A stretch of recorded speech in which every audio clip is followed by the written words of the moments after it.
Hi guys! Welcome back to my YouTube vlog. This is your Kuya Edom at Edom TV Official. Ngayon, may panibago na naman tayong kaalaman na ibabahagi natin sa inyo. Ang kaalaman nga ating ibabahagi sa inyo ngayon is kung paano gawing 4G ang ating mga 3G na SIM card. Ito guys, pakita ko sa inyo. So itong SIM card ko is 3G lang ito. No? Tingnan nyo, kinakat ko na ito kasi hindi ito triple cut. No? So buong buo ito talaga para magamit ko sa aking mobile phone na nano SIM card. No? Yun ang kinat ko ito. No? So ito na ang itsura niya guys after cutting. So maliit na siya at pwede na siyang ilagay sa ating mga nano Android phone. And of course, ano ang mga gawin natin para maging 4G ito? Kasi 3G lang itong signal guys. Imagine kung 3G, mahina talaga. So ngayon guys, ipakita ko sa inyo kung ano ang bilhin natin. Ang bilhin natin pakita ko sa inyo is itong LTE Ready Upgrade SIM. So ito guys, ito ang binili natin sa Shopee. 10 pesos lang ito guys, no? So tingnan nyo. So ito na ang nasa loob guys. Pakita ko na lang, LTE Upgrade SIM. So yun, ito ang LTE Upgrade SIM. So ipakita ko muna sa inyo guys kung 3G ba talaga ito, no? Para sure talaga kayo, no? Baka sabihin nyo na hindi yan 3G, no? 4G na siguro yan. So ipakita ko sa inyo, ating ilagay sa ating slot sa ating Android phone. Okay guys, wait, ating ilagay. Wala lang tayong video kasi isa lang cellphone ang ginamit natin, kaya wala tayong video na makita ngayon. Naglagay tayo sa ating SIM card slot. And actually, finally guys, so makita nyo nakalagay na dito. Yun, tingnan nyo. Dalawang SIM card ang meron sa aking Android phone is GOMO SIM and TNT. At itong TNT guys, yan po ang aking talk and text. I think nasa 2012 pa itong SIM card na to guys, at buhay pa hanggang ngayon. Kaya 3G talaga siya. So tingnan nyo ating data para to probe that it is 3G. So tingnan nyo guys, 3G ito, no? So 3G itong SIM card ko. So kahit ano pang configure natin dito, no, kahit nakalagay na itong 4G, tingnan natin sa settings guys. Ay, saan ba yun dito? So dito guys, sa settings niya ang nakalagay default 2G, 3G at 4G. But sad to say, 3G lang talaga siya kasi 2012 pa ito yung SIM card. So ngayon, i-upgrade natin ito guys gamit itong upgrade SIM natin. No, binili natin sa Shopee na tag 10 pesos lang. Actually guys, nalakihan tayo sa shipping kasi sa area ko sa Zamboanga del Sur, wala pong LTE upgrade SIM. Ng ilang tindahan na nagtanong ako pero wala daw lang available, kaya napilitan na lang ako na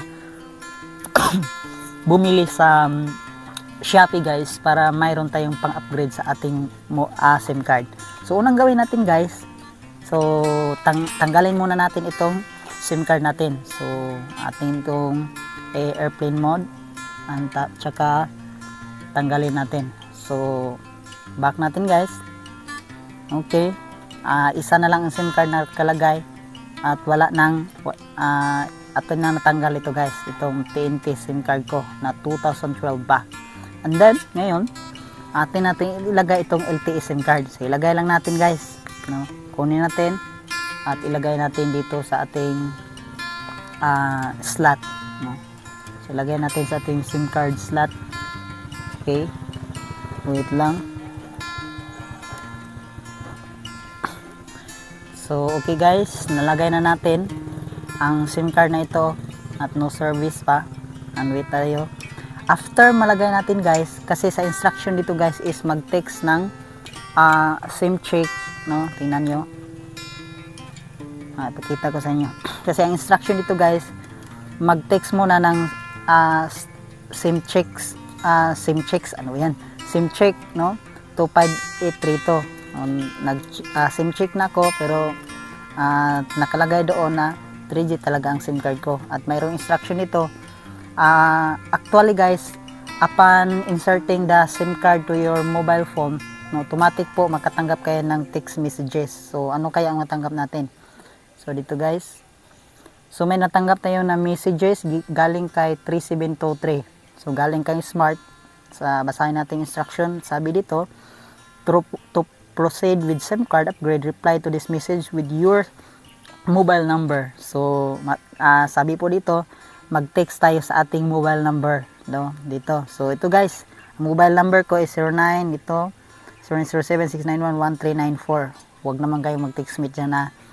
Okay, ating ilagay itong SIM card, mag-reply tayo kasi yun po ang instruction ni Smart. Okay, ang gumo pala, ano, nagkamali tayo. Kamali. Dito tayo sa Smart. Okay, say natin sa Smart. Okay, so ngayon guys, may nakita na tayo dito is please restart your phone to unlock the speed of Smart's 5G LTE. So i-restart natin daw ang ating mobile phone para kuha na tayo sa LTE signal. So tingnan nyo guys, i-signal natin is naka LTE na tayo. So ito guys, ang upgrade SIM na ang ginamit natin, hindi na ginamit natin yung old na SIM card natin. Okay, tingnan nyo, hindi na natin ginamit yung old SIM card, yung new upgrade SIM na natin ang ginamit. At ipakita ko din sa inyo, subukan natin guys kung gumana ba ito. Subukan natin gumana ba ito sa ibang mobile phone. Okay, wait. Okay guys, so tingnan nyo, nilagay na natin yung old mobile phone number natin, at ngayon naka-emergency calls only na siya. So for short guys, no, for short, itong in-upgrade na SIM natin na ginamit is ito na ang new SIM card na gamitin natin. So kasi hindi na gumana yung old SIM card natin, no? So hindi na, so wala na itong problema guys, itong old SIM card na to guys, kasi meron na si upgrade SIM na ginamit natin. Okay guys, sabi po sa instruction ni Smart, i-restart daw natin yung mobile phone natin para maka-avail tayo sa 5G and 4G signal. Okay guys, subukan natin na i-restart itong LTE SIM card natin. Okay, lagay na natin yung LTE SIM card natin dito, and then i-restart natin, and wait guys. So ngayon guys, na-restart na natin itong phone natin, at saka i-check natin kung naka LTE na ba o 4G na ba ang signal natin. Okay, so ayun guys, naka 4G na tayo, at subukan nating mag speed test, Google speed test. Subukan natin mag Google speed test. Google speed test gamitin natin guys, kasi ito yung pinaka-accurate na pag speed test. Okay, natin kung ilang, wow guys, yun, no, so far guys, malakas na naman pa naman ang signal ko sa area namin. Yun ang ating speed ngayon guys. Nasa ang download niya is nasa 0.69 megabits ang upload. Tingnan natin kung i-upload. Pero ito guys, wala sa mobile phone pa ito na kalagay natin. Pero kung ilagay natin ito sa ating mga modem, subukan natin kung kumana ba ito, at abangan lang sa ating next video. At sana guys, mayroon kayong konting natutunan. Sana mag-subscribe po kayo sa ating channel. At sa mga nahihirapan dyan na gusto pa talaga gamitin yung mga old SIM card number, huwag kayong mag-alala, kasi mayroong upgrade SIM na si Smart. So subukan natin mag-play na mga videos guys, kung okay ba, hindi ba loading. Okay, Mayroon tayong mga videos guys, visit lang kayo sa aking YouTube channel. Marami tayong mga tutorial dito. Meron din tayong travel dito, no? So ngayon, visit lang kayo. At guys, sana mag-subscribe po kayo sa ating channel. God bless po. This is your Kuya Edom at Edom TV Official.